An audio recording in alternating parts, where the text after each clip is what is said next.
and welcome to Nutrition Moments, where we talk about what we eat and our health. I am Fadila Okumi. Let's get updated with recent events and developments in the field of nutrition on Nutri News.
You are welcome back.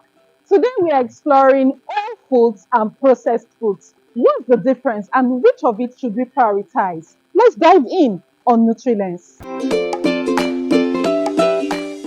To most people, anything eaten to satisfy hunger is considered food. However, in 2009, the Nova classification system introduced a widely used method for categorizing foods as whole and processed. These terms may seem confusing as to most people, food is food. So what are whole foods? Whole foods are foods that has the whole part of it, including the outer and the inner part, intact by the time you are eating it. You might be eating it exactly the way it is, or it is minimally processed. Whole foods are unprocessed and unrefined, meaning they are in their natural state. Examples of whole foods include fresh fruits and vegetables, whole grains like brown rice and whole wheat bread, lean proteins like chicken, fish, and beans, healthy fats like nuts, seeds, and avocados. In contrast, processed foods have been altered from their natural state through methods like canning, freezing, or adding preservatives. Examples of processed foods include packaged snacks like chips and cookies, sugary drinks like soda and energy drinks, frozen meals like pizza, and microwavable dinners. Now, processed foods are food that has gone through the denaturation process, and the difference between it and the whole food is that the nutrients that you get from, that you are supposed to get from the food as the whole food, has been denatured when it is being processed.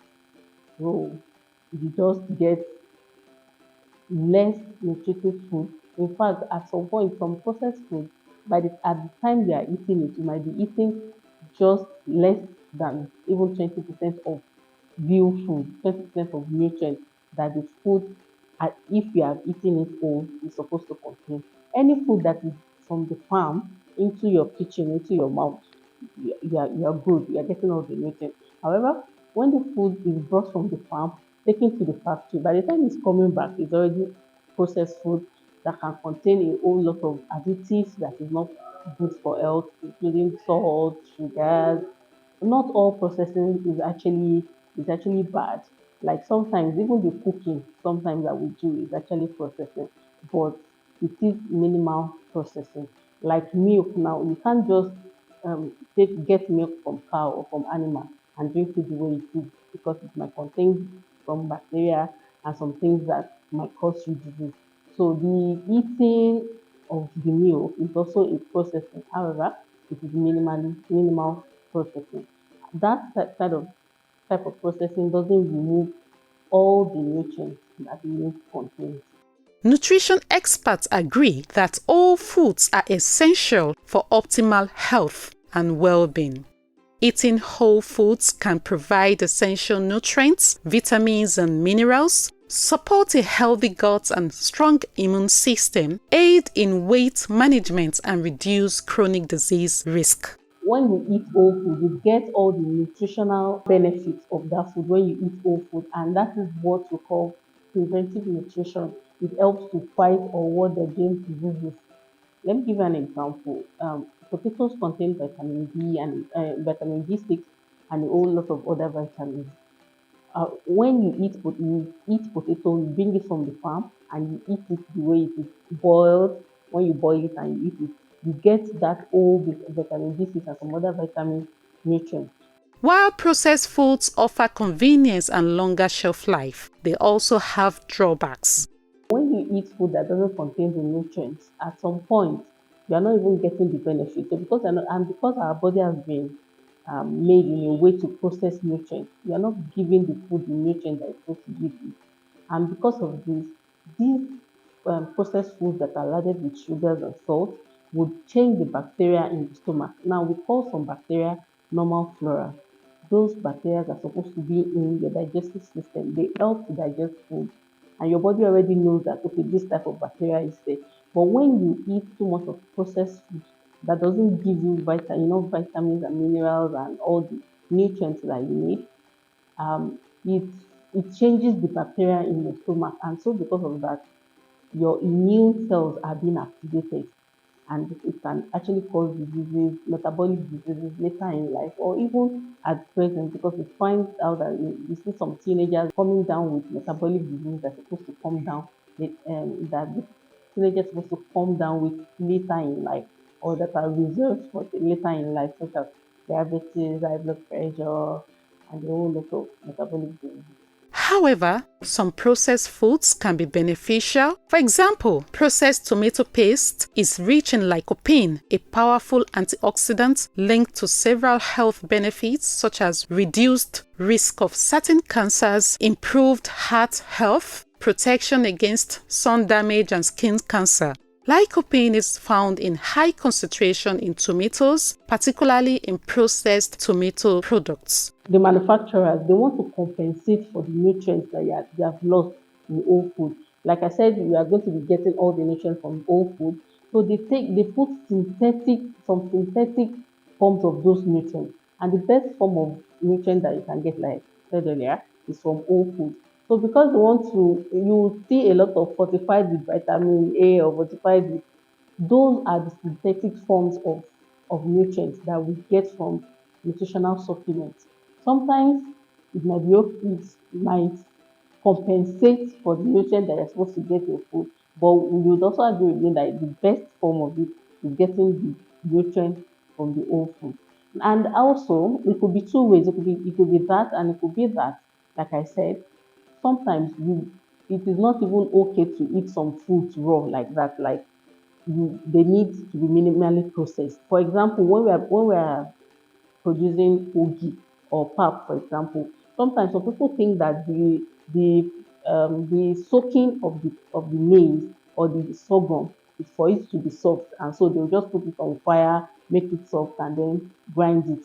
But however, the soaking is for the fermentation to occur. It is when that fermentation actually occurs that will bring out all the nutrients, especially vitamins in the, we know that majorly maize and sorghum contains carbohydrates, but they also have some vitamins that they need to, that is, until when it is processed. Same thing as soya beans. Soya beans might be detrimental to the GIT if it's just taken like that. So it needs some days of processing also. So those processing, that is why I said from the beginning that processing is not always bad.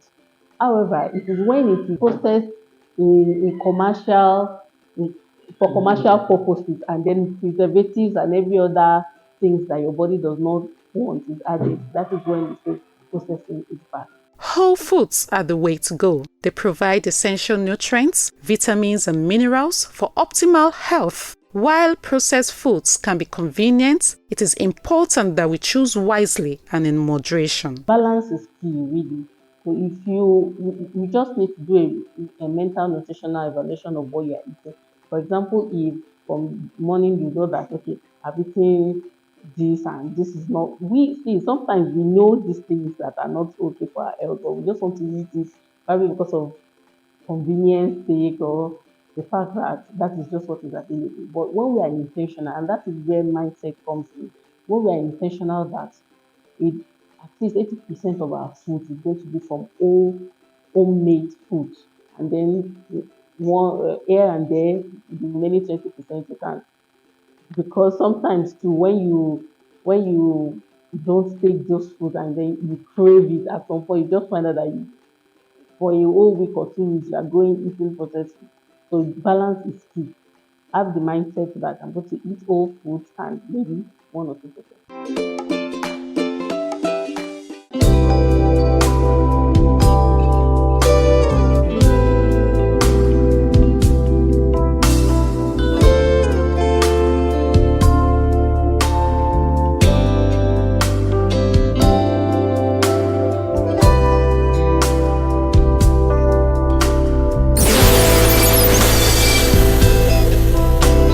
As all foods are the way to go, let's choose processed foods wisely and in moderation. Thank you so much for joining me on this episode of Nutrition Moments. Don't forget to follow us on our social media handles. It's right there on the screen. Till we meet next week. Bye for now.